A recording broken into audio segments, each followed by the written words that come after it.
babali wauze kuti buda uyakuno vibe up lidza was inona ready yako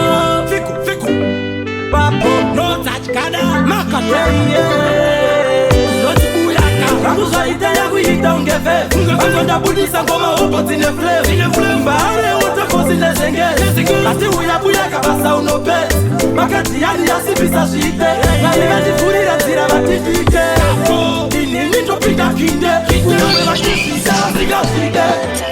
inini ndinova shungurudza netongende karati nokukurudza makati yani vauze ndingavaumburudza kuimba ngoma vanuyese vopurudza aini ndinova shungurudza netongende karati nokukurudza makati yani vauze ndingavaumburudza kuimba ngoma vanuyese vopurudza ndinongoramba nditingobuda ndanti ndinongoramba ndichipudisa mahiti hiti after hiti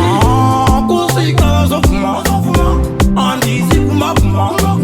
iri mutumwa takatumwa musanditora asisenyumwanyumwa inini ndinovashungurudza setongwende gara ndinokukurudza makati yani vauze ndingavaumburudza kuimba ngoma vanhu vese vopururudza aini ndinovashungurudza setongwende gara ndinokukurudza makati yani vauze ndingavaumburudza kuimba ngoma vanhu vese vopururudza vakuzvaita yakuita ungefe ungekazondabudisa ngoma upo dzine flame mbare utakozine zengeze asi uyabuyaka basa unopezi makati yani yasimbisa zvite naye vandifurira nzira vatitike inini topinda kinde kunyange vatizvita vasingazvite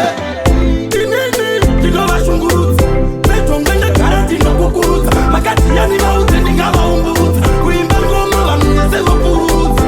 aini ndinovashungurudza netongwende gara ndinokukurudza makati yani vauze ndingavaumburudza kuimba ngoma vanhu vese vopururudza ndinongoramba ndichingobuda ndanti